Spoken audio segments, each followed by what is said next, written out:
అరుపులకి ఇది దుర్ధర్ష అన్నారు. అందుకే ముందే రాముణ్ణి. అసలు ఆ అరుపు వింటే మనం కాలెట్టడం వెళ్ళి పారిపోతాం. అట్లా అరిచేవాడి కంఠం మీద కాలెట్టి తొక్కుతున్నాడు రాముడు. తొక్కుతుంటే వాడికి ఊపిరి ఆడక గుంజుకుంటున్నాడు. ఆఖరికి లక్ష్మణుడు అన్నాడు, అన్నయ్య తవ్వేశాను గొయ్యి అన్నాడు. అన్న తర్వాత వాడు అన్నాడు, రాక్షసుల్ని గోతిలో పారేస్తారు, నన్ను కూడా పారేయండి అన్నాడు. అని నాకు ఇప్పుడు అర్థమైంది. కౌసల్యాసు ప్రజారామ తాతత్వం విదితో మయా వైదేహీ చ మహాభాగా లక్ష్మణశ్చ మహాయశాః అపి శాపాదహంఘోరాం ప్రవిష్టో రాక్షసీం తనుం తుంబురుర్నామ గంధర్వ శప్తో వై శ్రవణేనః. అని రామా, నా పేరు తుంబురుడు, గంధర్వుణ్ణి. నేను కుబేరుణ్ణి సేవించేవాణ్ణి. రంభతో కలిసి ఉండిపోవడంలో వెళ్ళకపోతే నన్ను శపించాడు. అందుకని బ్రహ్మగారి వల్ల తపస్సు చేత ఇంత మోహం పొందాను, ఇంత గర్వం పొందాను. అందుకని నేను వేరొకలా మరణించాను. నన్ను తీసి గోతులో పారేసి రాళ్లవి పడేసి మట్టి పోసి కప్పెట్టేస్తే అస్త్రశస్త్రముల చేత చావను, కానీ గోతిలో పెట్టి కప్పేస్తే చచ్చిపోతానుగా, అప్పుడు చచ్చిపోతాను రామా.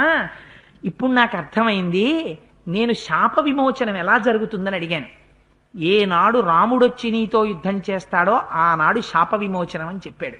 నన్నిలా గుద్ది గుద్ది గుద్ది గుద్ది కింద పారేసి నా శక్తి పోయేటట్టు చేసి గోతిలో పారయ్యాలని గుర్తొచ్చి గొయ్యి తవ్వించి నన్ను పారేస్తున్నావంటే నువ్వు రాముడవు, నువ్వు దశరథాత్మజుడవు, కౌసల్య కొడుకువి. ఆ తల్లి వైదేహి సీతమ్మ, నీ పక్కనున్నవాడు లక్ష్మణుడు. రామా, నాకు అర్థమైంది, నన్ను ఆ గోతిలో పారయ్యండి, నేను గంధర్వుణ్ణి అయిపోతానన్నాడు. అందుకే మీకు మొట్టమొదటే చెప్పాను ఇవాళ. ఇప్పుడు ఏమవుతోంది, సర్కిల్ ఇన్స్పెక్టర్ గారు కర్రట్టుకు వస్తే జరగకూడని పని తీసేసినట్టు రాక్షస రూపంలో ఉన్నవాణ్ణి విడిపిస్తున్నారు ఇవాళ. ఇది కూడా రక్షణ కాదా? పైకి శిక్షలా కనిపిస్తుంది, కానీ శిక్షలా కనపడుతున్న రక్షణ అని ఆ గోతులో పారేస్తున్నారు. పారేస్తుంటే వాడు పెద్ద కేకేశాడు. ఇతో వసతి ధర్మాత్మ శరభంగ ప్రతాపవాన్ అధ్యర్థయో జనే తాత మహర్షి సూర్య సన్నిభః తం క్షిప్రం అభిగచ్చత్వం సతే శ్రేయో విధాస్యతి. ఇక్కడికి 1.5 యోజనాల దూరం నడిచి వెడితే రామా, శరభంగ మహర్షి యొక్క ఆశ్రమం ఉంది. నువ్వు తప్పకుండా ఆయన దర్శనం చెయ్యి, నీకు హితం కలుగుతుంది అన్నాడు. మీరొక్కటి జ్ఞాపకం పెట్టుకోండి, విరాధుడిగా ఉన్నప్పుడు అక్కడ శరభంగుడు ఉన్నాడని తెలిస్తే మరి ఈ శరభంగుడి దగ్గరికి విరాధుడు వెళ్ళలేదా? వెళ్ళలేకపోయాడు. అంటే ఆయన ఎంత గొప్ప తేజస్సు ఉన్నటువంటి మహర్షో మీరు ఆలోచించండి. అందుకని ఆ శరభంగుడి దగ్గరికి వెళ్ళు, నీకు శ్రేయస్సు కలుగుతుందన్నాడు. ఏ మహాత్ముల దర్శనం చేస్తే మనకి శ్రేయస్సు కలుగుతుందో అటువంటి శరభంగ దర్శనం చెయ్యమని చెప్పి ప్రాణం విడిచిపెట్టేశాడు ఆ విరాధుడు. అందులో మట్టి పోసేశారు, కప్పెట్టేశారు, సరిపోయాడు. రాత్ అంటే సంస్కృతంలో ఒక గమ్మత్తుంది. వి అనేటటువంటి అక్షరం ముందు పడితే ఒక్కొక్కసారి పాజిటివ్గా వర్క్ చేస్తుంది, ఒక్కొక్కసారి నెగిటివ్గా వర్క్ చేస్తుంది. వి చిత్రము అన్నారనుకోండి, చాలా ఆశ్చర్యకరమైంది. విచిత్రము అన్నారనుకోండి, వి విశేషణం అవుతుంది, చాలా గొప్పవి ఇదని. ధవ అంటే భర్త ఉన్నది, విధవ భర్త లేనిది, ఇప్పుడు వి నెగిటివ్ అవుతుంది. అలా విరాత్, రాత్ అంటే ఆనందం, ఆనందం ఈశ్వరుడు. కానీ ఈశ్వరుడి వైపుకి తిరగకుండా ఇంద్రియముల యొక్క లౌల్యము, ఈ కన్ను చూడకూడని దాన్ని చూడంటుంది, చెవు వినకూడని దాన్ని వినంటుంది, నాలుక తినకూడని దాన్ని తినంటుంది, చర్మం ముట్టుకోకూడని దాన్ని ముట్టుకో అంటుంది. దీన్ని లౌల్యం అంటారు. ఈ లౌల్యాన్ని మీరు గెలవలేరు, చంపలేరు. లౌల్యాన్ని అణగదొక్కాలి, లౌల్యాన్ని పక్కన పెట్టాలి. అంతేగాని లౌల్యంతో ఆధారం చేసుకుని తిరిగే మనస్సుని చంపకూడదు. ఎప్పుడు మనస్సుని చంపడం దోషం, జ్ఞాపకం పెట్టుకోండి. మనస్సు చంపుకు తిరుగుతున్నానంటారు, మనస్సుని చంపకూడదు. మనస్సు ఎప్పుడూ ఉత్సాహంగా ఉండాలి. అందుకే ఇది తెలుసున్న జగద్గురువులు కనుక శంకరాచార్యులు వారు మాట అంటారు, నా మనస్సు అనే కోతిని నీ పాదాలకు కట్టేసుకో అంటారు. కోతి అలా గోడెక్కి, చెట్టెక్కి, ఆ పోలెక్కి, కిందకి దిగి, పైకెక్కి, కిందకి దూకి చేస్తే మనం ఏమంటాం? మా కోతిరా బలే ఆడుతోంది అంటాం. ఆ కోతి స్టేజ్ ముందుకు వచ్చి ఇలా పడుకుంది అనుకోండి, మనం ఏమంటాం? ఏమంటే పాపం కోతికి ఒంట్లో బాగుండలేదేమో ఏంటంటే అలా పడుకుంది అంటాం. కోతి అంటే ఆడాలి, మనస్సు కోతి లాంటిది. మనస్సు ఏం చెయ్యాలి? ఎప్పుడూ ఉత్సాహంగా ఉండాలి. దేని పట్ల? విషయముల పట్ల కాదు, భగవంతుడి పట్ల. ఉత్సాహం మారాలి, ఇంద్రియముల యొక్క లౌల్యం పోవాలి. పోతే ఏమవుతుంది? ఈ ఇంద్రియాల్ని ఈశ్వర సేవకి తీసుకెళ్ళిపోతుంది. అందుకని నశించవలసింది లౌల్యం. ఆ లౌల్యమే విరాట్. విరాట్ అంటే రాదు, అంటే ఆనందము నుంచి పక్కకి తీసుకెళ్ళగలిగిన ఇంద్రియ లౌల్యం.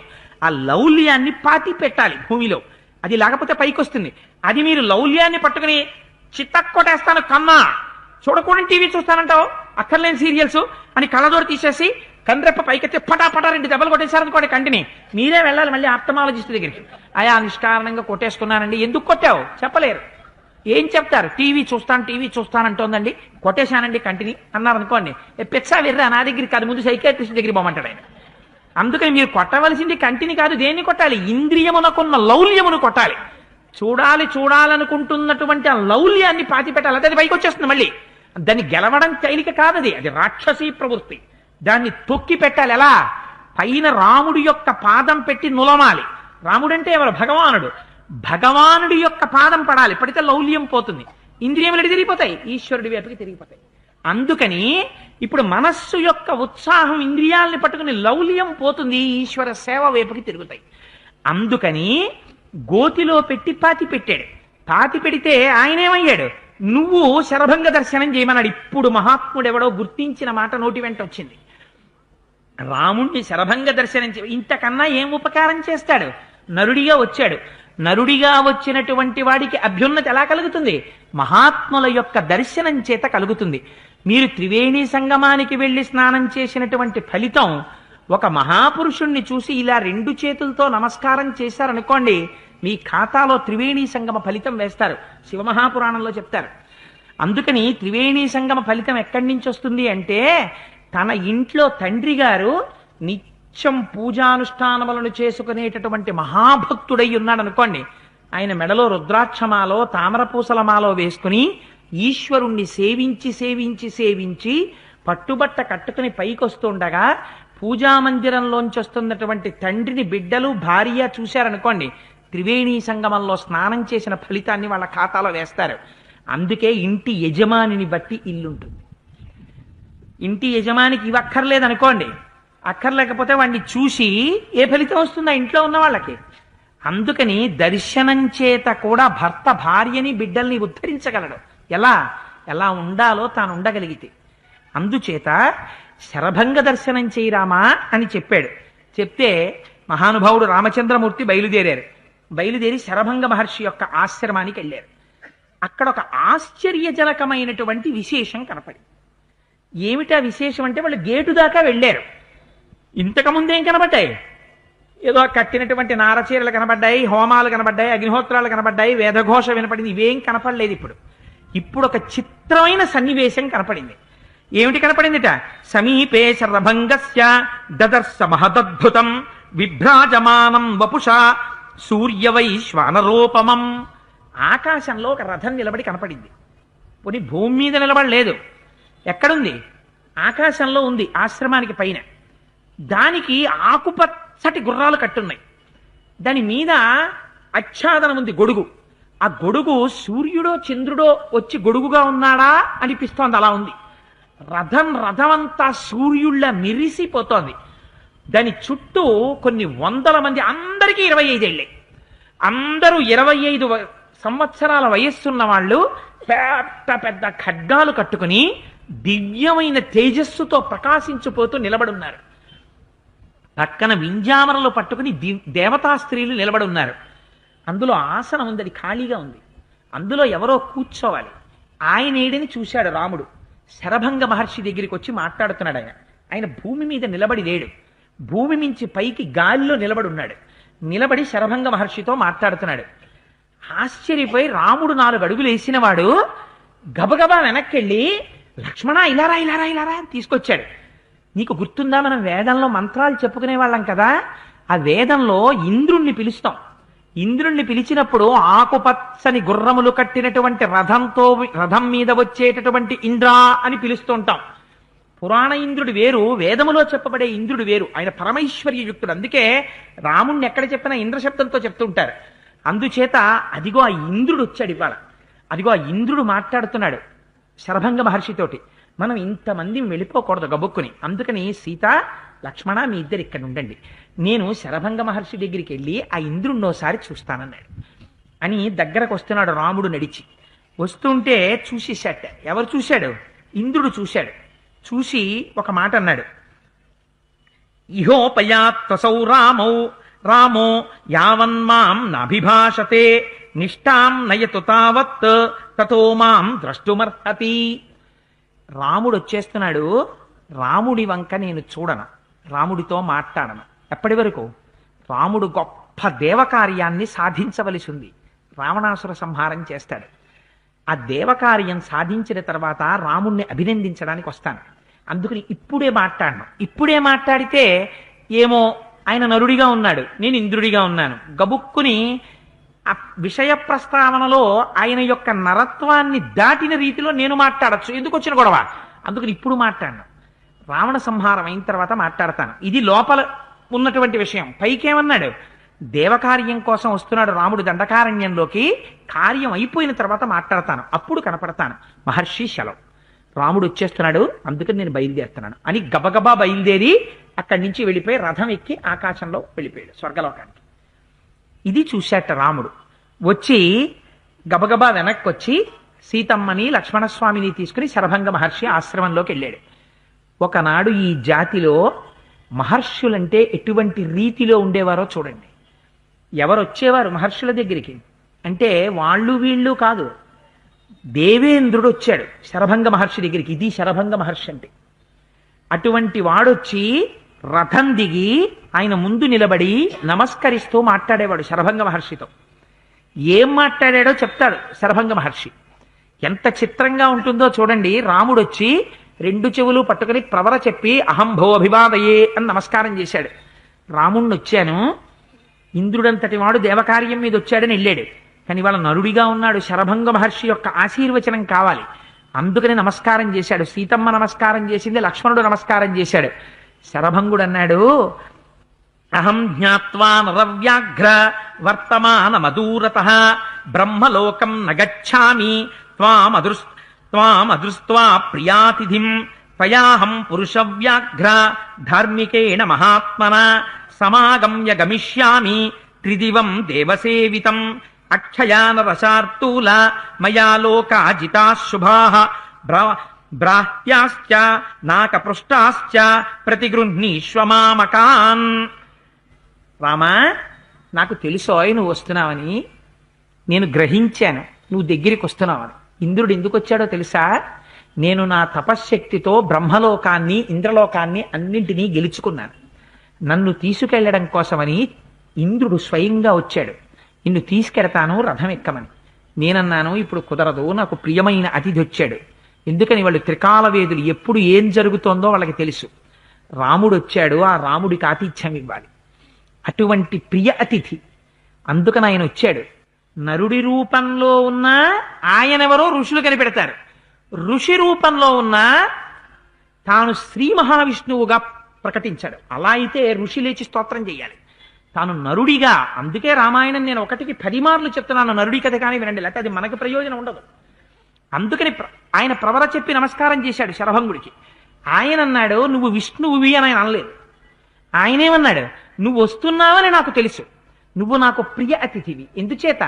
ఇవాళ ఈ లోకంలో ధర్మాన్ని రక్షించడం కోసమని నీ అంతట నువ్వుగా పాదుకలు లేకుండా దండకారణ్యంలోకి వచ్చావు. ఇటువంటి నీకు ఆతిథ్యం ఇవ్వద్దు మేము, అందుకని ప్రియాతిథివి, అందుకని నీకోసమే ఉన్నానయ్యా. ఇంద్రుడు వచ్చాడు నన్ను తీసుకెళ్ళడానికి, నేను రానన్నాను, నీకు ఆతిథ్యం ఇస్తే కానీ రానన్నాను. ఎంత గొప్ప స్థితిని ఆవిష్కరించారో చూడండి. రాముణ్ణి ఎంత ప్రేమించారో చూడండి. ఇది కదా రాముడికి అంగరక్ష అయింది. మహాత్ములు మీరు వస్తున్నారని తెలిస్తే మహాత్ములైన వారు కూడా మీ గురించి వేచి ఉండడం అంటే మీ జీవితం ఆ రోజున ఉద్ధరింపబడినట్టు. అందుకని ఎంత జాగ్రత్తగా ప్రవర్తించాలో, ఎంత గౌరవంగా మసలుకోవాలో మనకి నేర్పింది రామాయణం. అందుకని రామా, నేను ఎదురు చూస్తున్నాను, నా తపస్సుతో రామా నేను గెలుచుకున్న లోకాలన్నీ నీకు ధారపోసేస్తాను, యథేచ్ఛగా సీతాలక్ష్మణులతో విహరించన్నాడు. అంటే రాముడు అన్నాడు, ఇవాళ నరుడిగా ఉన్నాడు, మహానుభావ మీరు తపస్సు చేసి నాకు ధారపోయడం ఏమిటి? మీరు నాకు ధారపోయకండి. నరుడిగా వచ్చిన వాడు వాడెవడో వచ్చి వీడికి ధారపోసేయడం, వీడి కొంట్లో బాగుండకపోతే వాడెవడో చేయడం కాదు, వీడే కష్టపడి దేవతల యొక్క అనుగ్రహాన్ని తాను సంపాదించుకోవాలి, మనిషిగా వచ్చాడు కనుక. అందుకని రాముడు అన్నాడు, నాకు ఎక్కడ ఆశ్రమం కట్టుకోవాలో చెప్పండి చాలు, ఎందుకంటే మీకు అరణ్యం అంతా తెలుసు కనుక.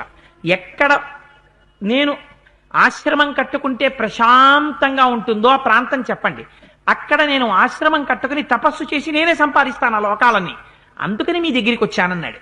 చాలా సంతోషించాడు శరభంగ మహర్షి.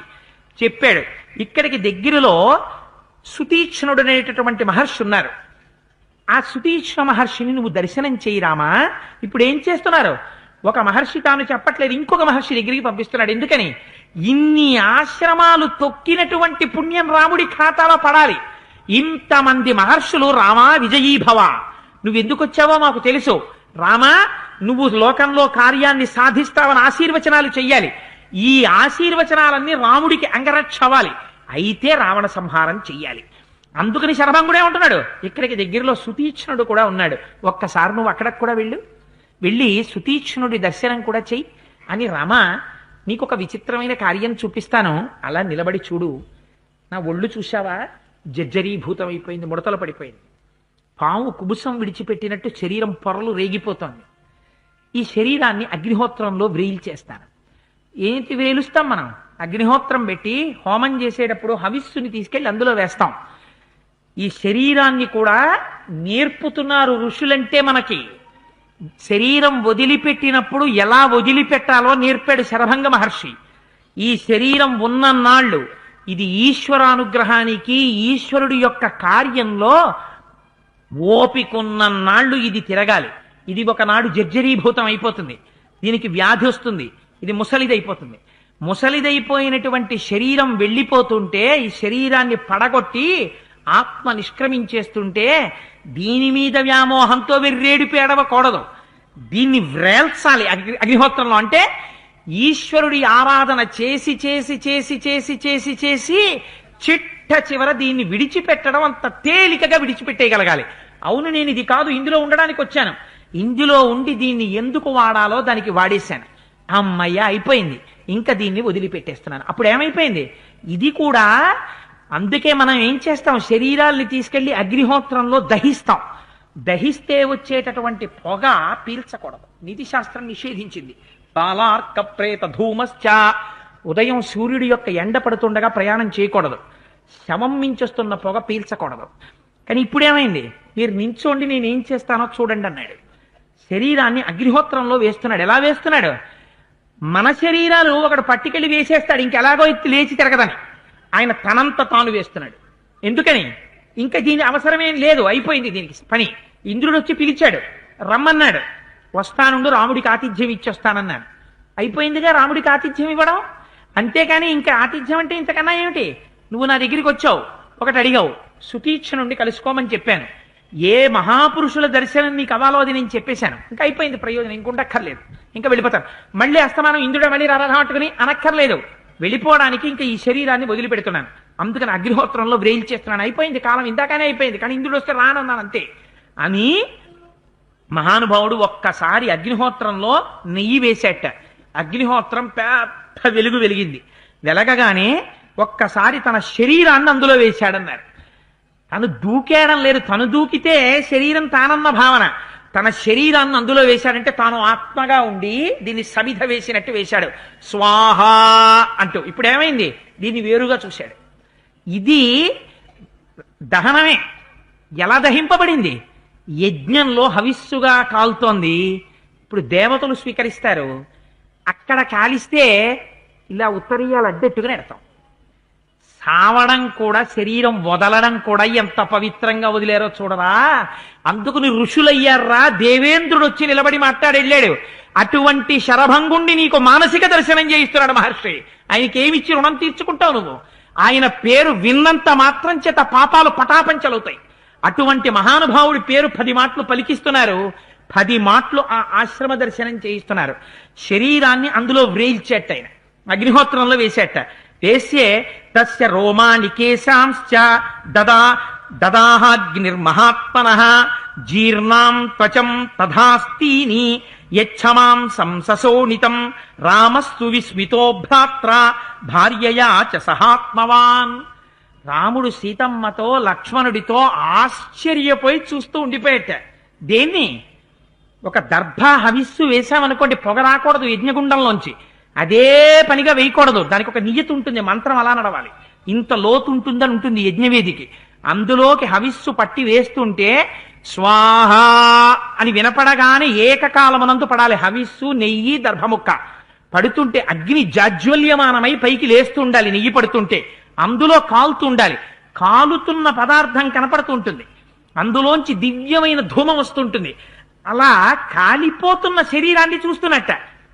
ఏం కాలుతున్నాయిట? తస్య రోమాని కేశాంశ్చ, వెంట్రుకలు కాలిపోతున్నాయిట. రోమాని అంటే శరీరానికి ఉన్న చిన్న చిన్న వెంట్రుకలు కూడా కాలిపోతున్నాయిట. తల మీద ఉన్న వెంట్రుకలు కాలిపోతున్నాయిట. శరీరం కాలిపోతోందిట. తర్వాత రక్తం కాలిపోయిందిట. ఎందుకని మరి శరీరంలో రక్తం ఉండదు ఏమిటి? ఎర్రటి ముద్ద కింద పైకి వచ్చేసింది, అది కాలిపోయిందిట. తర్వాత లోపలున్న ఎముకలు కూడా కాలిపోయాయి. ఎముకలు మిగిలిపోతాయి, ఆ ఎముకలు కూడా కాలిపోయేట. అంటే ఎంత గుల్లైపోయాయో, స్వామి నామం చెప్పి చెప్పి చెప్పి చెప్పి గుల్లబారిపోయాయి. అవి కూడా కాలిపోయేట. కాలిపోస్తే రామాస్తు విస్మితో భ్రాత్ర, రాముడు ఆశ్చర్యపడిపోయాట. ఏమిటి రాముడు ఆశ్చర్యపడిపోతున్నాడని మహర్షి చెప్పడం? పరమేశ్వరుడంతటి వాడు ఆశ్చర్యపడిన రీతిలో జీవితాల్ని గడిపిన మహాపురుషుల యొక్క ఆశ్రమ దర్శనం రాముడు చేస్తున్నాడు. శబ్దము చేత వింటున్న నువ్వు కూడా మనస్సు చేత దర్శనం చేస్తున్నావు. నువ్వు కూడా ఋషుల యొక్క వైభవానికి ఇలా రెండు చేతులతో నమస్కారం చేస్తూ ఒక్క క్షణం నిలబడిపోతే వారి అనుగ్రహం నీ మనస్సులోకి ప్రవేశిస్తుంది. అది వినడం చేత, శరభంగుడన్న మాట వినడం చేత ఇవాళ మనం పునీతులమైపోయాం. మనం అందరం ఇవాళ త్రివేణి సంగమానికి వెళ్ళిపోయి సశాస్త్రీయంగా స్నానం చేసిన ఫలితాన్ని పొందేశాం. గంగా స్నానం చేసిన ఫలితాన్ని పొందేశాం. ఎందుకని? ఇవాళ శరభంగ దర్శనం చేసేశాం మనం అందరం. ఇది ఋషి మనకిచ్చినటువంటి ప్రయోజనం. అలా అందులో పడి శరీరాన్ని విడిచిపెట్టి కౌమారంలో ఉన్న శరీరంతో పైకొచ్చి రామా చూసావా, ఇప్పుడు ఏమిటి? ఈ శరీరంతో బ్రహ్మలోకానికి ఎడతాడు అని తను వెడుతున్న లోకాల్ని దర్శనం చేయించాడు రాముడికి. ఇది గమ్మత్తు. నించున్న రాముడు చూద్దామనుకోలేదు, తను ఎటెడుతున్నాడో రాముడికి దర్శనం చేయించాడు. ఎటెళ్ళిపోతోందో చూస్తున్నాడు రాముడు. ఎటెళ్ళిపోతోందిట? ఋషులైనటువంటి వారు నిత్యాగ్నిహోత్రీకులు పొందుతున్న లోకాల్ని దాటేస్తోందిట. వాళ్ళందరూ స్వర్గాన్ని పొందుతారు, వాళ్ళందరూ ఏవో కొన్ని లోకాల్ని పొందుతారు. ఇది అంతకన్నా గొప్ప లోకాల్ని పొందాలి. అందుకని ఆ లోకాల్ని దాటి వెళ్ళిపోయిందిట. వెళ్ళిపోయి ఎక్కడికి వెళ్ళిపోయిందిట? బ్రహ్మలోకంలోకి వెళ్ళిపోయింది. వెళ్ళిపోతే బ్రహ్మలోకంలో చతుర్ముఖ బ్రహ్మగారు చూశారట. చూసి ఒక్కసారి సంతోషపడిపోయారట. సంతోషపడిపోయి తన సింహాసనం నుంచి లేచి కూర్చుని సచపావక సంకాస కుమార సమపద్యత ఉద్ధయాగ్నిచయా తస్మా చరభంగో వ్యరోచత సలోకానాహితాగ్నీన ఋషీణాం చ మహాత్మనాం దేవానాం చ ప్రతిక్రమ్య బ్రహ్మలోకం వ్యరోహత పితామహశ్చాపి సమీక్షతం ద్విజం ననంద సుస్వాగతమిత్యువాచ. అది దాటి వెళ్ళిపోయి బ్రహ్మలోకం దగ్గరికి వెళ్ళిపోతే బ్రహ్మలోకంలో సింహాసనం మీద కూర్చున్న చతుర్ముఖ బ్రహ్మగారు లేచి, మహానుభావ శరభంగా స్వాగతం సుస్వాగతం రండి అన్నారు. చతుర్ముఖ బ్రహ్మగారు లేచి స్వాగతం పలికితే బ్రహ్మలోకంలోకి వెళ్ళిపోయింది ఆ తేజస్సు.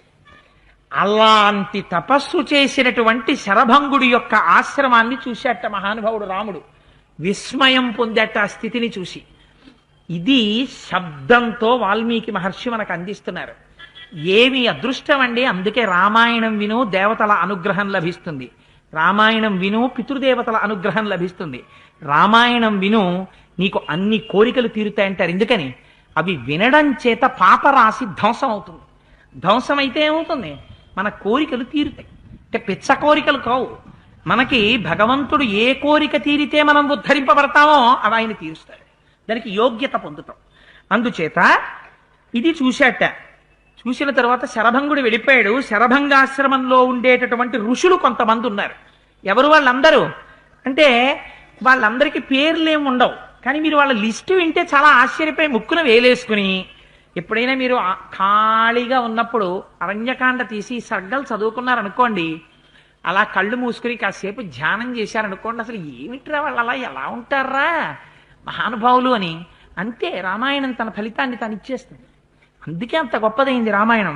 వాళ్ళు చూడండి, శరభంగే దివం యాతే ముని సంఘా సమాగతా అభ్యంగచ్చంత కాకుత్సం రామం జలిత తేజసం వైఖానసా వాలకిల్య సంప్రక్షాళామరీచిపాః అశ్మకుట్టాశ్చ బహవః పత్రాహారాశ్చ ధార్మికాః దంతోలూఖలినశ్చైవ తథైవోన్మజ్జకాః పరే గాత్రశయ్యా అశయ్యాశ్చ తథేవా భ్రావకాశకాః మునయః సలిలాహారా వాయుభక్షాస్తథా పరే ఆకాశ నిలయాశ్చైవ వధాస్తండిలశాయనః వ్రతోపవాసినో దాంతా స్తథా ప్రపటవాససః సజపాశ్చ తపో నిత్య తథా పంచ తపోన్వితాః. ఇటువంటి వారందరినీ చూశాట. ఎవరక్కడ ఉన్నవాళ్ళు? వైఖానసులు. వైఖానసులు అంటే విఖనస మహర్షి యొక్క సంప్రదాయంలో నిన్న ఇక్కడికి వచ్చి పూజ చేశారే వాళ్ళని వైఖానస సంప్రదాయం అంటారు.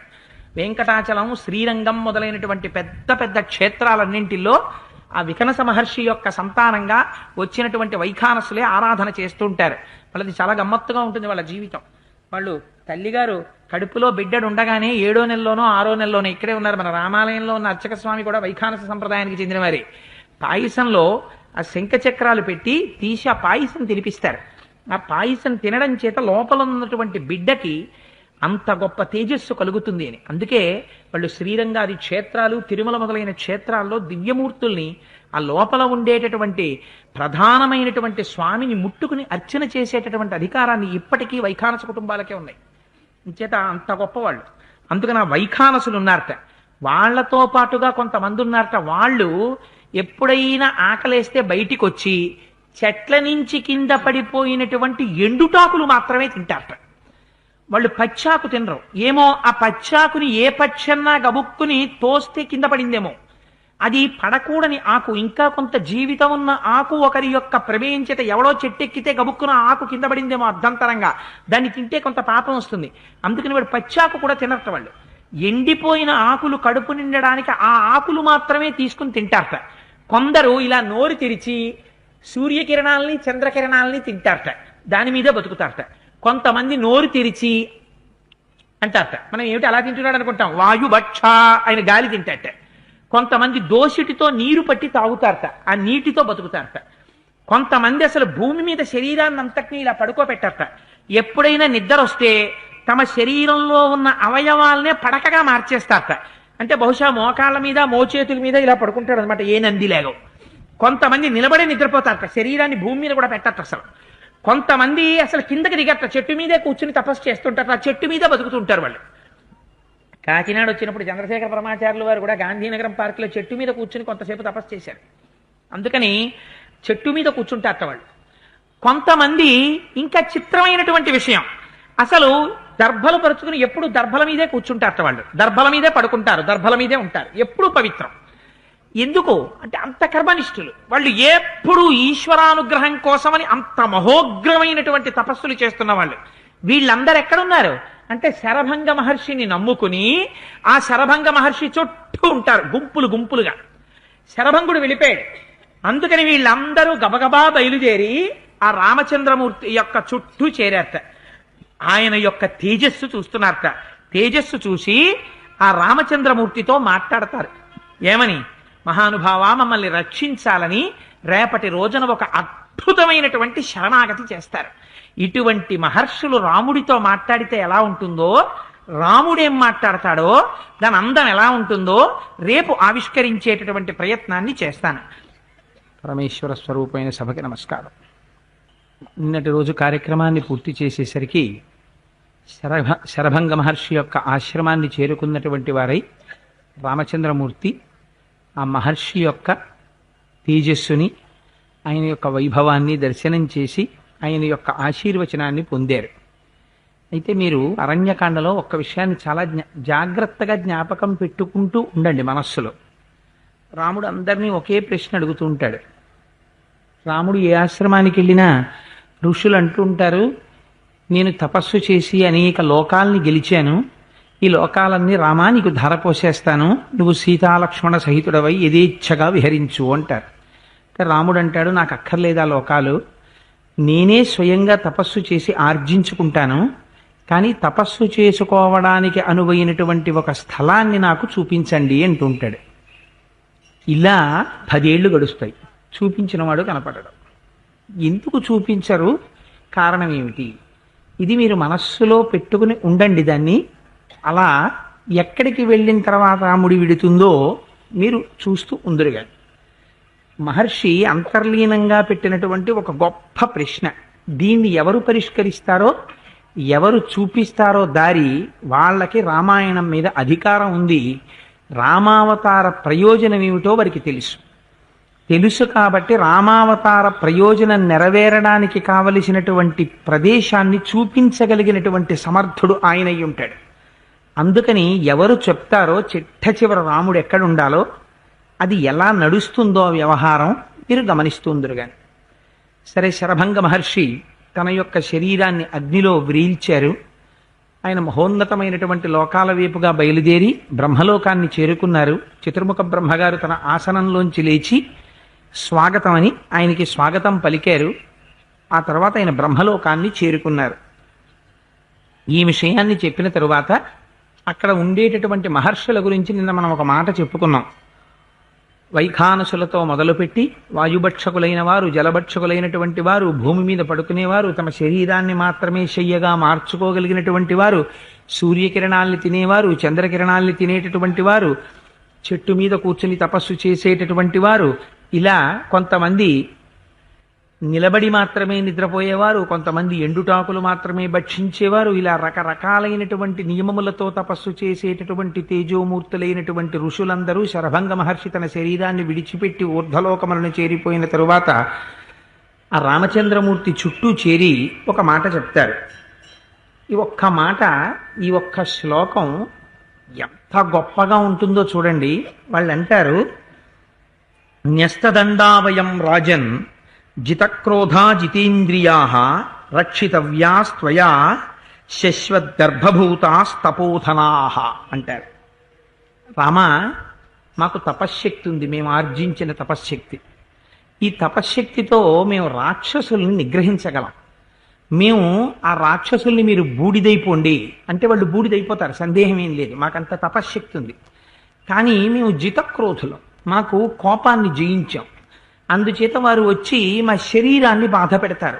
ఆత్మజ్ఞానం కలిగి ఉండడం అంటే ఇది గొప్ప. బాధపడుతున్నది శరీరం. ఈ శరీరాన్ని వాళ్ళు అజ్ఞానంతో బాధ పెడుతున్నారు. మేము వారి అజ్ఞానాన్ని మన్నించాం. అందుచేత మేమిప్పుడు కూడా మా తపశ్శక్తిని మమ్మల్ని రక్షించుకోవడానికి మేము ఉపయోగించలేదు.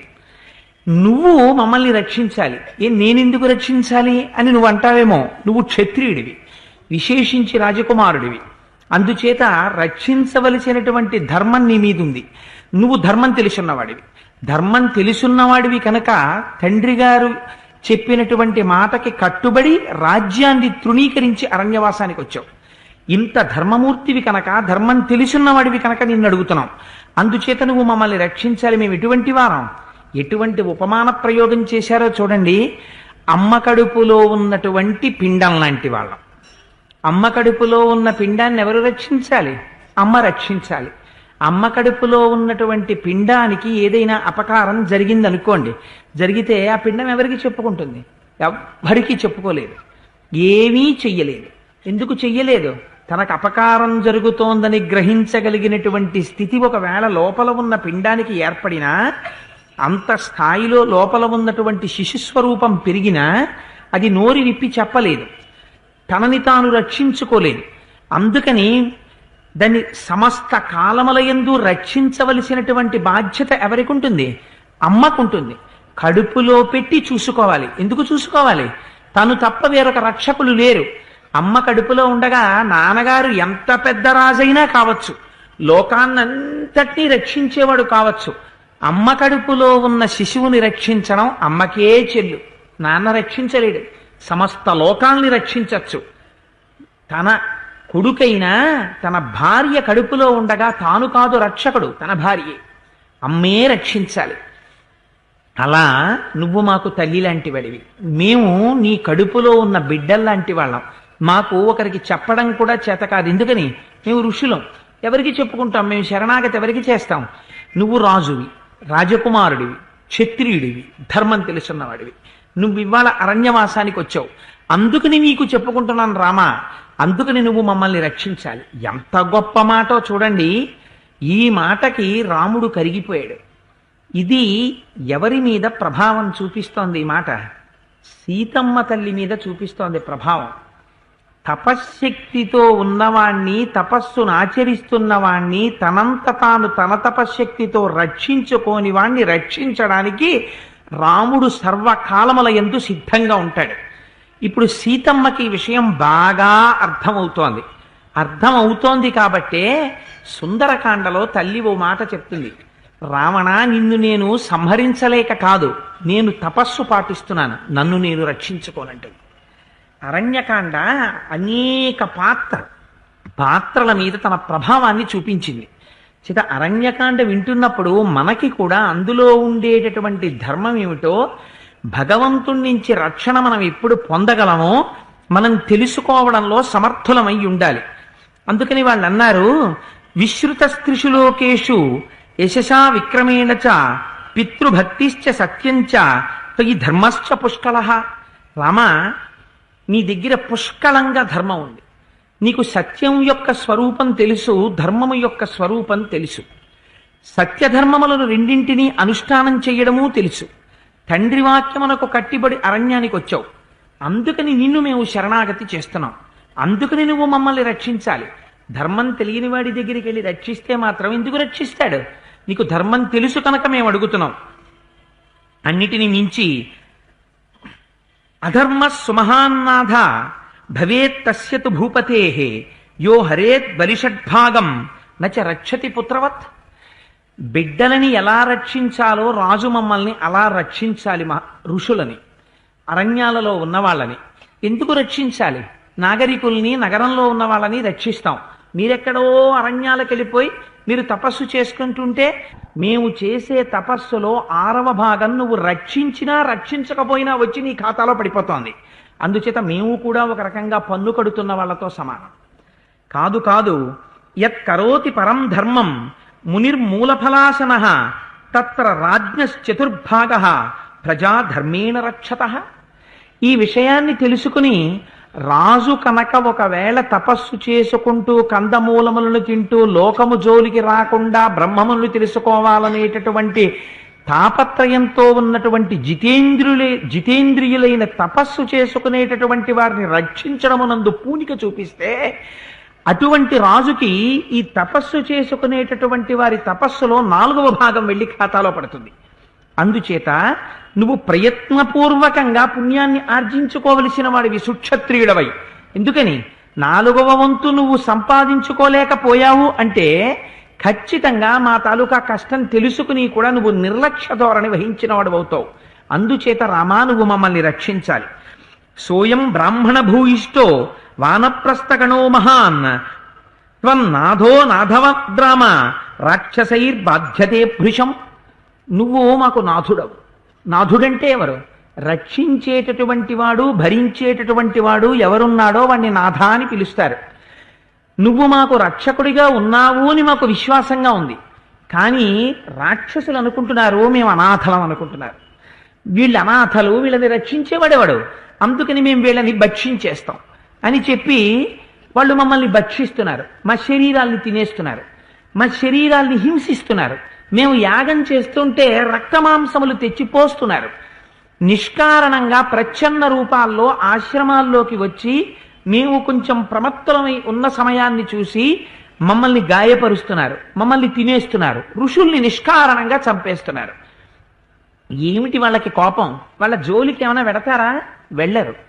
రాక్షసీ ప్రవృత్తి అంటే ఏమిటంటే, ఎవ్వడి జోలికి వెళ్లకుండా ప్రశాంతంగా తన మానాన తన పని చేసుకునేటటువంటి వాణ్ణి చూసి, ఈశ్వర కృత్యమునందు తాను లయమై ఉన్నటువంటి వాణ్ణి చూసి వాడికి పేరు పెట్టి, వాడికి పద్దు పెట్టి, వాడిని వేధించి హింసించి వాడి మనస్సుని గాయపరచేటటువంటి ప్రయత్నం ఎవరు చేస్తారో వారిదే రాక్షసాంశ. అందుకని ఏమిటి వాళ్ళు చేసిన దోషం? వాళ్ళు ఏమైనా రాక్షసుల మీదకి యుద్ధాలకు వెళ్ళారా? ఏం చేశారు? వాళ్ళని వచ్చి తిన్నా వాళ్ళు ఏం చెయ్యట్లేదు, వాళ్ళని శపించట్లేదు. అయినా వాళ్ళ దృష్టి అంతా ఋషుల మీద ఉంటుంది. ఉండి ఆ ఋషుల్ని వాళ్ళు బాధ పెడుతుంటారు. వాళ్ళు ఎంత బాధాకరమైన మాట అన్నారో చూడండి. ఆ ఋషులందరూ రాముడి చుట్టూ చేరి ఏహి పశ్య శరీరాణి మునీనాం ధావితాత్మనాం హతానాం రాక్షసైర్ఘోరైర్ బహూనాం బహుధావని. రామ, ఒక్కసారి వచ్చి చూస్తావా ఋషుల శరీరాలు? ఎన్ని శరీరాలు పడిపోయాయో, ఎంతమంది చనిపోయారో, ఎవ్వరి జోలికి వెళ్లకుండా కూర్చుని తపస్సు చేసుకుంటున్న ఎంతమంది రాక్షసుల్ని, ఎంతమంది ఋషుల్ని రాక్షసులు చంపారో ఒక్కసారి వచ్చి చూడు రామా, ఎంతమందిని చంపేశారో. అంటే ఏమిటి దాని అర్థం? ఇప్పటి వరకు ఋషుల్ని రక్షించినటువంటి వాడు లేడు అరణ్యంలో. అందుకని మేము ఇన్ని బాధలు పడుతున్నాం. పంపానదీ నివాసాన అను మందాకినీమపి చిత్రకూటాలయానాంచ క్రియతే కథనం మమత్ తతస్త్వాం శరణార్థంచ శరణ్యం సముపస్థిత పరిపాలయనో రామ వధ్యమానాన్ నిశాచరై. ఈ ఋషుల్ని చంపడం అనేటటువంటి కార్యక్రమం ప్రత్యేకించి దండకారణ్యంలో చిత్రకూట పర్వతం మీద మందాకిని నది ఒడ్డున. ఎందుకని? అక్కడ నీళ్లు బాగా దొరుకుతాయి. వాళ్ళకి తెల్లవారి లేస్తే నీళ్లు కావాలి ఆచమనం చేసుకోవడానికి. చెట్లు బాగా ఉంటాయి, వాళ్ళకి కందమూలాలు దొరుకుతాయి తినడానికి ఋషులకి. అందుకని వారు అక్కడ ఉంటారు. అందుకని పుష్పించిన చెట్లు ఉంటాయి, దర్భలు దొరుకుతాయి. అందుకని వాళ్ళు నిత్యక్రతువు చేసుకోవచ్చు. అందుకని ఆ ప్రాంతాలని ఋషులు కూడా ఎంచుకుని చిత్రకూట పర్వతం మీద మందాకిని నదీ పరివాహ ప్రాంతంలో ఉండేటటువంటి వారిని, దండకారణ్యంలో ఉండేటటువంటి వారిని ప్రత్యేకించి వేధించి ఎందరో ఋషుల్ని చంపేశారు. ఇప్పటికీ నువ్వు మాకు నాథుడవై ఉన్నావు, మేము శరణాగతి చేస్తున్నాను రామా, నీ మ్రోల నిలబడి 2 చేతులెత్తి నమస్కారం చేసి మమ్మల్ని రక్షించమని అడుగుతున్నాం, మమ్మల్ని రక్షిస్తావా అని అడిగారు. ఈ మాట బ్రాహ్మణులు, ఋషులు క్షత్రియుడై సహజముగా తాను రక్షించవలసినటువంటి వాడై ఇంతకాలము తాను రక్షించకపోతే ఆ ఋషులందరూ వచ్చి శరణాగతి చేస్తే నేను రక్షించను అని రాముడు అనగలడా? అందుకని రాముడు అన్నాడు, నైవ మహదమాం వక్తు అజ్ఞాప్తోహం తపస్వినాం కేవలేనాత్మకార్యేణ ప్రవిష్టేవ్యం మయావనం.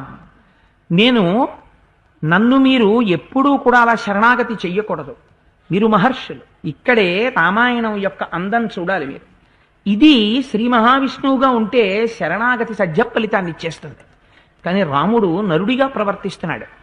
నరుడైనటువంటి రాముడి దగ్గర, చిన్నవాడి దగ్గర, రాజకుమారుడి దగ్గర, క్షత్రియుడి దగ్గర బ్రాహ్మణులు ధర్మాన్ని జ్ఞాపకం చేసి శరణాగతి చెయ్యవలసిన అవసరం రాకూడదు. అందుచేత నరుడిగా ఉన్నాడు కనుక ఇంతమంది ఋషులు వచ్చి ప్రార్థన చేస్తే తను ఎలా మాట్లాడాలో అలా నరుడిగా మాట్లాడుతున్నాడు. ఆయన అంటాడు, మీరు నన్ను ఆజ్ఞాపించాలి, ఆజ్ఞాపించి నువ్వు మమ్మల్ని రక్షించు అని చెప్పాలి. అంతేకాని మీరు నన్ను శరణాగతి చెయ్యకూడదు, మీరు నన్ను ప్రార్థన చెయ్యకూడదు. ఇప్పటికే నేను చాలా సిగ్గుపడుతున్నాను, నాకు తెలియలేదు ఇంత కష్టపడుతున్నారని. నేను రక్షించలేకపోయానే అని బాధపడుతుంటే మీరు శరణాగతి కూడా చెయ్యడం నాకు క్లేశంగా ఉంటుంది. అందుకని తపస్వినాం రణే శత్రూన్ హంతుమిచ్చామి రాక్షసాన్ పశ్యంతు వీర్యం మృషయ సభ్రాతుర్మే తపోధనాహ. ఇంకా నా యొక్క శక్తి ఏమిటో చూద్దురు గాని, నా తమ్ముడి శక్తి ఏమిటో చూద్దురు గాని, ఈ తపస్సు చేసుకుంటున్నటువంటి ఋషులని బాధ పెట్టేటటువంటి రీతిలో ప్రవర్తించినటువంటి రాక్షసులందరినీ సంహరిస్తాను. నా చేతిలో ఉన్నటువంటి ఈ కోదండానికి ఉన్న శక్తి ఏమిటో చూద్దురు గాని, నా తమ్ముడికి ఉన్న శక్తి ఏమిటో చూద్దురు గాని, ఇక మీరు గమనించండి అన్నాడు. అన్న తర్వాత ఆ ఋషులందరితో కలిసి శరభంగ మహర్షి తన శరీరాన్ని విడిచిపెట్టే ముందు ఒక మాట చెప్పారు. దగ్గరలోనే సుతీక్షణుడు అనబడేటటువంటి ఋషి ఉన్నారు, వారి దర్శనం తప్పకుండా చెయ్యి అని చెప్పారు. ఎప్పుడు? నేను ఎక్కడ తపస్సు చేసుకోవాలో నాకు ఒక ప్రదేశాన్ని నిర్ణయించండి అని అడిగాడు. అడిగితే ఆయన చెప్పలేదు శరభంగుడు. చెప్పకుండా దగ్గరలోనే సుతీక్షణుడు ఉన్నాడు, ఒక్కసారి వెళ్ళి రామ ఆ సుతీక్ష్ణ మహర్షిని దర్శనం చెయ్యి అన్నాడు. అందుకని మహానుభావుడు బయలుదేరి ఆ ఆశ్రమానికి వెళ్ళాడు. ఈయన వెళ్ళేసరికి సుతీక్ష్ణ మహర్షి తపస్సు చేసుకుంటున్నారు, కన్నులు తెరిచి లేరు. ఆశ్రమం అంతా చాలా శోభాయమానంగా ఉంది. సీతాలక్ష్మణ సహితుడై లోపలికి వెళ్ళారు. ఆ సుతీక్ష్ణ మహర్షి దగ్గర కూర్చున్నారు. రామోహిమస్మి భగవన్ భవంతం ద్రష్టుమాగతః తన్మాం భివద ధర్మజ్ఞ మహర్షే సత్యవిక్రమ. నన్ను రాముడు అంటారు. ఒక్కసారి మీరు నా యందు అనుగ్రహించి నన్ను చూసి నాతో మాట్లాడవలసినది అని అభ్యర్థిస్తున్నాను, నమస్కరిస్తున్నాను అన్నాడు. అంటే సుతీక్ష్ణుడు ఒక్కసారి కళ్ళు తెరిచి చూశాడు. ప్రతీక్షమాణస్వామేవ ఆరోహేహం మహాయశః దేవలోకమితో వీర దేహం త్యక్వా మహీతలే చిత్రకూటముపాదాయ రాజ్యభ్రష్టోసి మే శ్రుతః. శరభంగుడు ఏం చెప్పాడో సుతీక్ష్ణుడు అదే చెప్పాడు. దేవేంద్రుడు రామా నా దగ్గరికి వచ్చాడు. వచ్చి నేను చేసినటువంటి తపస్సు చేస లోకములన్నిటినీ గెలిచాను, అందుచేత నిన్ను తీసుకుని ఊర్ధ్వలోకాలకు ఎడతాను, రథం ఎక్కువ అని అడిగాడు. అడిగితే నేను ఒక మాట చెప్పాను. చిత్రకూట పర్వతం మీద రాముడు వచ్చి నివాసం చేస్తున్నాడు. తండ్రి గారి యొక్క మాట నిలబెట్టడం కోసమని ప్రస్తుతం రాజ్యాన్ని విడిచిపెట్టి అరణ్యంలో ఉన్నాడు.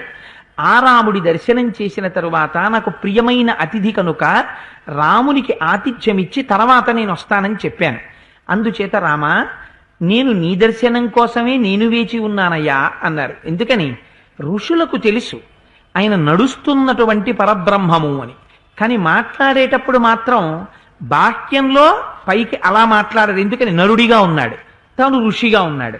గౌరవం రాముడు చూపాలి, కానీ ఆంతరమునందు ఒక్కసారి రామదర్శనం చేసి సంతోషించాలి. అందుకని ఆంతరమునందు రామదర్శనం అంటే పైకి బాహ్యంలో కనపడుతున్నటువంటి రాముని యొక్క నిజమైనటువంటి స్వరూపం ఏదుందో దాన్ని లోపల ఒక్కసారి దర్శనం చేసి పొంగిపోవాలి. శ్రీమన్నారాయణుడు నడిచొస్తున్నాడు రాముడిగా, ఇది వాళ్ళ ఆనందం. అందుకని రామా నీకు ఆతిథ్యం ఇవ్వడం కోసం, నీ దర్శనం కోసమే నేను ఇక్కడ ఉండిపోయానయ్యా అన్నారు. అంటే రాముడు అన్నాడు, శరభంగ మహర్షి ఏం చెప్పారో సుతీక్ష్ణ మహర్షి అదే చెప్తారు. నేను నా తపస్సు చేత అనేక లోకములను గెలిచాను, ఈ లోకములన్నింటినీ రామా నీకు ధారబోసేస్తున్నాను, నువ్వు సీతాలక్ష్మణ సహితుడవై విహరించన్నాను. అంటే ఆయన అన్నారు, మీ తపస్సు చేత ఆర్జించుకున్నటువంటి లోకములను నాకు ధారపోస్తే వాటిలో నేను విహరించడం కాదు, నా అంత నేనుగా సంపాదించుకోవాలి. అందుకని సంపాదించుకోవడానికి యుక్తమైనటువంటి ఆశ్రమం ఒకటి నిర్మించుకోవాలి. ఆ ఆశ్రమం ఎక్కడ నిర్మించుకోవాలో దానికి అనువైనటువంటి ఒక స్థలాన్ని నాకు చూపించండి అని అడిగారు. అడిగితే సుతీక్ష్ణుడు అన్నాడు, రామ ఇక్కడ దగ్గరలో చాలా తాపసాశ్రమాలు ఉన్నాయి, ఆశ్రమాలన్నీ చూసిరా, వచ్చాక చెప్తానన్నాడు. ఇది గమ్మత్తు. చెప్పాడా? చెప్పలేదు. ఆయన అన్నారు, రామచంద్రమూర్తి నాకు ఈ కోరికుంది, ఒక్కసారి ఆశ్రమాలన్నిటినీ చూడాలని, అందుకని ఆ ఆశ్రమాలన్నిటినీ చూసి దర్శనం చేసి అందులో ఉన్నటువంటి ఋషుల యొక్క ఆశీర్వచనాలు పొందొస్తాన్నారు. అన్నిటికన్నా మనిషికి కావలసింది ఏది కావాలి రాముడు చూపిస్తున్నాడు. ఎంత అస్త్ర సంపద కాదు, పెద్దల యొక్క ఆశీర్వచనం గొప్పది. వీళ్ళందరూ తపస్సు చేస్తున్నటువంటి మహాపురుషులు రాముణ్ణి చూడగానే వాళ్ళందరూ ఒక్క మాట అంటారు, అర్ఘ్యపాద్యాదులు ఇచ్చి రామా జయీ భవ అంటారు. రామా నువ్వు జయమును పొందెదవుగాక అంటారు. ఈ మాట ఇంతమంది ఋషుల యొక్క ఆశీర్వచనం తనకి అంగరక్ష అవుతుంది. ఇంతమంది ఋషులను వేధించినటువంటి పాపం రావణాసురుడు నిహతుడవడానికి వాడికి పనికొస్తుంది. అందుకని ఇద్దరూ రెండు మార్గములలో వెడుతున్నారు. ఆయన తపస్సు చేశాడు, స్వయంగా వరాలు అడిగాడు, మదమెక్కాడు, నన్ను ఎవడేం చెయ్యగలడని ఎవరిని బాధిస్తున్నాడు. తను ఒకవేళ లంకలో ఉండిపోతే ఋషుల్ని బాధించడం కుదరదేమో అని దండకారణ్యంలో ప్రత్యేకం 14,000 మందిని పెట్టాడు. పెట్టి మీ అందరి పని ఏమిటి? ఋషుల్ని బాధించండి అన్నాడు. అందుకని ఋషుల్ని బాధిస్తూ ఉంటాడు. ఈయనేం చేస్తున్నారు? వచ్చింది పితృవాక్య పరిపాలనం కోసం, కానీ దాన్ని ఎలా సద్వినియోగం చేస్తున్నారు? తాపసులను రక్షించడానికి, వారి యొక్క ఆశీర్వచనమును తాను పొందడానికి. అందుకని నేను ఈ తాపసాశ్రమాలన్నిటిలో విహరించి వస్తానన్నారు అని ఒక్కొక్క ఆశ్రమానికి వెడుతున్నారు. వెళ్ళి ఆ ఆశ్రమాలన్నిటినీ దర్శనం చెయ్యాలి అని అనుకున్నారు. ఆ రోజు రాత్రి సుతీక్ష్ణ మహర్షి యొక్క ఆశ్రమంలో విశ్రాంతి తీసుకున్నారు. మరునాడు లేచారు, కలువలతో కూడినటువంటి సరోవరంలో స్నానం చేశారు. యథావిధిగా సంధ్యావందనము, అగ్నిహోత్రము మొదలైన కార్యక్రమాల్ని నెరవేర్చారు. సుతీక్ష్ణ మహర్షి యొక్క అనుజ్ఞ కోసమని వారి దగ్గరికి వచ్చారు. ఈ మాటలు ఆ మహర్షుల యొక్క పేర్లు ఉచ్చరించినంత మాత్రం చేత వారి యొక్క పేర్లు చెవిలో పడినంత మాత్రం చేత అపారమైనటువంటి శ్రేయస్సు లభిస్తుంది. అందుకని మహర్షి రాముణ్ణి తిప్పారు, మానసికంగా మన్ని తిప్పుతున్నారు. సరే, ఆ కారణం చేత బయలుదేరుతున్నారు. సుతీక్ష్ణ మహర్షి అన్నారు, రామా నిన్ను నా ఆశ్రమంలోనే ఉండు అని అనాలనుంది. ఇక్కడే ఉండి యథేచ్ఛగా నీ తపస్సుని నువ్వు ఆచరించు. ఇక్కడ ఏ విధమైన ప్రమాదము ఉండదు. మృగములు మాత్రం వస్తుంటాయి ఇక్కడికి. మృగముల వలన ప్రమాదం ఉంది రామా. కానీ ఇక్కడ ఒక గమ్మత్తు ఉంది. వచ్చిన మృగాలంటే జింకలు, లేళ్లు మొదలైనవి మందలు మందలుగా లోపలికి వస్తాయి. ఎవ్వరికీ అపకారం చెయ్యకుండా మళ్ళీ మందలు మందలుగా పరిగెత్తుకుంటూ వెళ్ళిపోతాయి. అందుచేత రామా ఇక్కడ ఇబ్బంది కొంచెం మృగాలతోటే, భవిష్యత్ కథని సంకేతిస్తున్నాడు ఆయన. అందుకని రామా మృగముల పట్ల పరాకుతో ఉండాలి. అందుకని నువ్వు ఇక్కడ ఉండి తపస్సు చేసుకో అన్నారు. అంటే రాముడు అన్నాడు, మృగాల్ని చూస్తే ధనస్సు పట్టుకోవడం నా అలవాటు మహాశయ. నేను ఋషులు ఉండేటటువంటి ప్రాంతంలోకి అన్ని మృగాలు మందల మందలుగా వస్తే నేను చేతితో కోదండాన్ని పట్టుకుని బాణప్రయోగం చేస్తాను. ఎందుకని తనకి క్షాత్రధర్మం ఉంది, ఆశ్రమాన్ని తను రక్షించాలి. నేను అలా బాణం విడిచిపెట్టినప్పుడు అది ఏ ప్రాణి మీదైనా పడచ్చు, ఏ జింక మీద పడచ్చు, ఏ లేడి మీద పడచ్చు.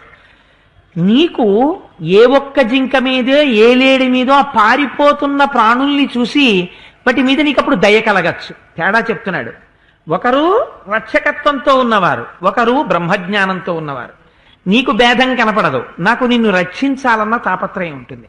నా బాణం పడుతుంది, నీకు దయ ఉంటుంది. అప్పుడు నా బాణం పడిన సమయంలో నీ దయ ఆ మృగమునందు ఒకవేళ ప్రవర్తిస్తే అప్పుడు నేను మృగము పట్ల కంటకుడిగా నీకు కనపడచ్చు. అందుకని నేను ఇక్కడ ఉండకూడదు. ఎంత ధర్మం చెప్పాడో చూడండి మహానుభావుడు. అందుకని నాకు వేరు ఆశ్రమం ఉండాలి. ధర్మములయందు ఎక్కడెక్కడ ఇద్దరి ధర్మాలు ఒక చోట కలియవో వారు ఒక ఆశ్రమంలో ఉంటే రాణించదు. అందుకని నాకు వేరు ఆశ్రమం ఉండాలి. అందుకని నేను వేరు ఆశ్రమం నిర్మించుకుంటాను. దానికి యోగ్యమైన స్థలాన్ని మీరు నిర్ణయించకండి. ఈలోగా నేను మిగిలినటువంటి తాపసుల యొక్క ఆశ్రమాలన్నీ ఒక్కసారి దర్శనం చేసి వారికి నమస్కరిస్తానన్నాడు. సుతీక్షణుడు వెళ్ళిపోవాలి శరభంగ మహర్షిలాగే. ఇంద్రుడు వచ్చాడు అప్పటికే. ఆయన అన్నాడు, నువ్వు రామా అన్ని ఆశ్రమాలు దర్శనం చేసి మళ్ళీ ఇక్కడికి రా, వచ్చాక చెప్తానన్నాడు. అని రామచంద్రమూర్తి బయలుదేరుతున్నారు. బయలుదేరుతుంటే సీతమ్మ తల్లి రామలక్ష్మణులిద్దరూ కట్టుకోవడానికి గొప్ప గొప్ప అక్షయబాణ తూణీరాల్ని, ఆ పెట్టుకునేటటువంటి ఖడ్గాల్ని, చేతిలో పట్టుకునేటటువంటి కోదండాల్ని అందించిందిట. అందించిన తర్వాత ఇవన్నీ పట్టుకున్నారు. ఇక్కడ ఒక గొప్ప గమ్మత్తైనటువంటి చర్చ. మీరు సీతమ్మ తల్లి అరణ్యవాసానికి వచ్చిన తర్వాత ఆవిడ నోరు విప్పి మాట్లాడడం వాల్మీకి రామాయణంలో ఎక్కడైనా విన్నారా? ఆవిడ ఇప్పటి వరకు పెద్ద చర్చ చేసినట్టు కానీ పెద్ద మాట్లాడినట్టు కానీ ఎక్కడా కనపడదు. ఎక్కడికి వెళ్ళినా రాముడితో పాటు నమస్కారం చేస్తూ ఉంటుంది, రాముడిని అనుగమించి వెడుతూ ఉంటుంది. రాముడి మాటలని బట్టి మనకు ఒకటి అర్థం అవుతూ ఉంటుంది. సంతతము భర్తతో మాట్లాడేటప్పుడు మధురాతి మధురమైనటువంటి భాషణము చేసిందని, ఆ కారణం చేత రాముడు తాను దండకారణ్యవాసం చేస్తున్నానన్న మాట కూడా మరిచిపోయి అయోధ్యలో ఉన్నంత ఆనందాన్ని పొందానని వైదేహి అని పిలిచి సీతమ్మకి చెప్పాడు. భర్త కష్టంలో ఉన్నప్పుడు భార్య తన మాటల యొక్క అనునయం చేత భర్తని ఎటువంటి మానసిక స్థితిలో ఉంచచ్చో సీతమ్మ నిరూపించిందని వాల్మీకి మహర్షి రాముడు సీతమ్మతో మాట్లాడినట్టుగా చెప్పారు తప్ప సీతమ్మ ఏమని మాట్లాడిందో మాత్రం, ఎక్కడ మాట్లాడిందో మాత్రం మనకేం చెప్పలేదు. కానీ ఇక్కడ సీతమ్మ మాట్లాడుతోంది. ఏమి మాట్లాడుతుంది అంటే, వీరికి కోదండములు ఇచ్చింది, ఆ ఖడ్గములను ఇచ్చింది, బయలుదేరారు. ముగ్గురు నడుస్తున్నారు. నడుస్తుంటే ఆవిడంది రాముడితో, రామా నాకు ఒక్క విషయం చెప్పాలనుంది, జాగ్రత్తగా వినండి సావధానంతో అంది. త్రీణ్యేవి వ్యసనాన్యత్ర కామజాని భవంత్యుత మిథ్యావాక్యం పరమకం తస్మాత్ గురుతరాబుభౌ పరదారాభిగమనం వినా వైరం చ రౌద్రత మిథ్యావాక్యం నతే భూతం న భవిష్యతి రాఘవ కుతోభిలాషణం స్త్రీణాం పరేషాం ధర్మనాశనం తృతీయం దిదం రౌద్రం పరప్రాణాభిహింసనం నిర్వైరం క్రియతే మోహ పచ్చతే సముపస్థితం. రామ, నేను పెద్దల దగ్గర తెలుసుకున్న విషయం, ధర్మాన్ని అనుష్ఠానం చెయ్యడం అనేటటువంటిది చాలా సూక్ష్మ బుద్ధితో చెయ్యాలి, లేకపోయినట్టయితే కొన్ని ఉపద్రవాలు వస్తాయి.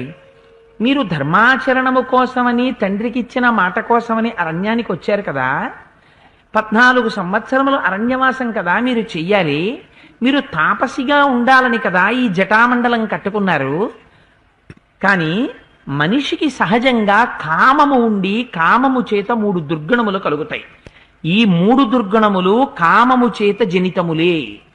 మొట్టమొదట కలిగేటటువంటి దుర్గుణం మిథ్యావాక్యం, అసత్యం చెప్పాలని అనిపిస్తుంది. ఎందుకని?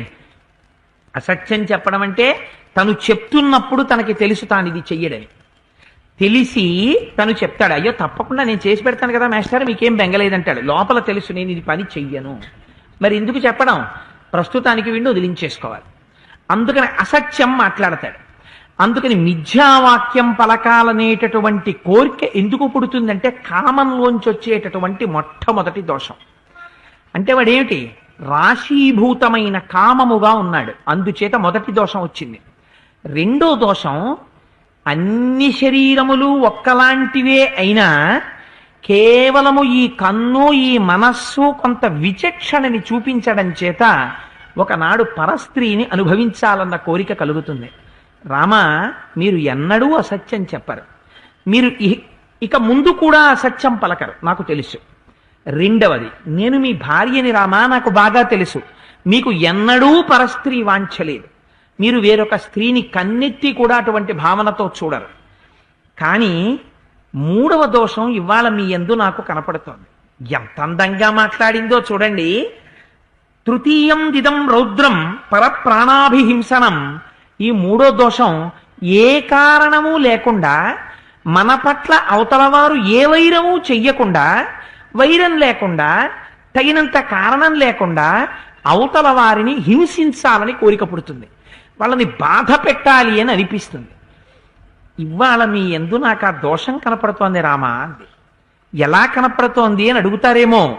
ప్రతిజ్ఞాతస్త్వయా వీర దండకారణ్యవాసినాం ఋషీణాం రక్షణార్థాయ వధ సంయతి రక్షసాం.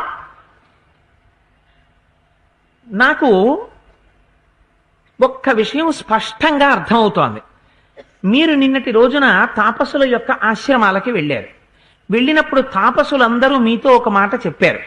దండకారణ్యంలో ఉండేటటువంటి రాక్షసులందరూ తపస్సు చేసుకుంటున్నటువంటి మమ్మల్ని వచ్చి హింసిస్తున్నారు రామా, నువ్వు రక్షించు అని అడిగారు. అడిగితే మీరు వెంటనే ఏ మాట అన్నారు? ఇక నుంచి నా పౌరుషం చూడండి, నా తమ్ముడి పౌరుషం చూడండి, తాపసుల పట్ల వైరంతో ప్రవర్తిస్తున్న రాక్షసుల్ని ఇక నుంచి నేను సంహరిస్తాను అని మీరు ప్రతిజ్ఞ చేశారు. నీకు రాక్షసులకి ప్రత్యక్ష వైరం ఏదైనా ఉందా? ఏమీ లేదు. రాక్షసులు మీకేదైనా అపకారం చేశారా? చెయ్యలేదు. మీ పట్ల అపకారం చెయ్యనటువంటి వారు, దండకారణ్యాన్ని నమ్ముకుని తిరుగుతున్నటువంటి రాక్షసులు మీకు అపకారం చేస్తే మీరు తిరిగి వారికి అపకారం చెయ్యండి. ఎందుకని? మీరు క్షత్రియుడు కనుక మిమ్మల్ని మీరు రక్షించుకోవడానికి మీరు వారి పట్ల ప్రతీకారంతో ప్రవర్తిస్తే వారిని సంహరిస్తే సమర్థించవచ్చు. కానీ వారు మీకేం అపకారం చెయ్యలేదే. చెయ్యనప్పుడు వారు చేసిన అపకారం ఋషులకు చేశారు. ఋషులు మమ్మల్ని మేము రక్షించుకోమంటున్నారు, మీరెందుకు ప్రతిజ్ఞ చెయ్యాలి నేను రక్షిస్తానని? అలా ప్రతిజ్ఞ చేయడానికి మీరు ఇప్పుడు సింహాసనం మీద కూర్చోలేరు కదా, మీరు రాజుగా లేరు కదా, మీరు క్షత్రియుడు కావచ్చు, కానీ మీరు ఇప్పుడు దండకారణ్యంలో తాపసిగా సంచరిస్తున్నారు. తండ్రి మాటకు కట్టుబడి 14 ఏళ్ల అరణ్యంలో ఉన్నారు. మీకు నిష్కారణ వైరం కనపడుతోందే రాక్షసులతో. రాక్షసులు మీ పట్ల ఈ అపచారం చేశారని చెప్పడానికి పక్కనే ఉన్న నేను అరణ్యవాసానికి వచ్చిన తరువాత మీకు దండకారణ్యంలో ఉన్న రాక్షసులు చేసిన అపచారం నాకు కనపడలేదు. కనపడనప్పుడు మీకు రాక్షసుల మీద ఎందుకు ప్రతీకార బుద్ధి పుట్టాలి? కాబట్టి కామజనితమైనటువంటి మూడవ దోషము ఇవాళ మిమ్మల్ని ఆవహించింది. ఎంత అందంగా మాట్లాడిందో చూడండి. అందుచేత రామ, నహిమే రోచతే వీర గమనం దండకాన్ ప్రతి కారణం తత్ర వక్ష్యామి వదంత్యా శ్రూయతాం మమ. నాకు దండకారణ్యానికి రావడం ఇష్టం లేదు అని. ఎందుకు ఇష్టం లేదు? మీరు పక్కన కోదండాన్ని పెట్టుకున్న కారణం చేత నాకు ఇష్టం లేదు. అగ్నిహోత్రానికి ఒక లక్షణం ఉంది రామా. అగ్ని ఇక్కడ పుడుతుంది. పుట్టినటువంటి అగ్ని తన పక్కన ఒక ఎండిపోయిన ఆకో, ఓ పుల్లో, ఓ కాగితమో ఉంటుంది. నాకెందుకు దాంతో ఏం వైరం, అక్కడ ఒక కాగితం ఉంది, ఇక్కడ నేనున్నాను అని అగ్ని ఊరుకుంటుందా? ఊరుకోదు, వ్యాపిస్తుంది. ఆ పుల్లని కాలుస్తుంది, కాగితాన్ని కాలుస్తుంది. ఒకవేళ కాల్చడానికి యోగ్యత లేదనుకున్న పక్షి పదార్థాన్ని కూడా కాల్చి కాలడానికి యోగ్యంగా చేసుకుని కాల్చేస్తుంది.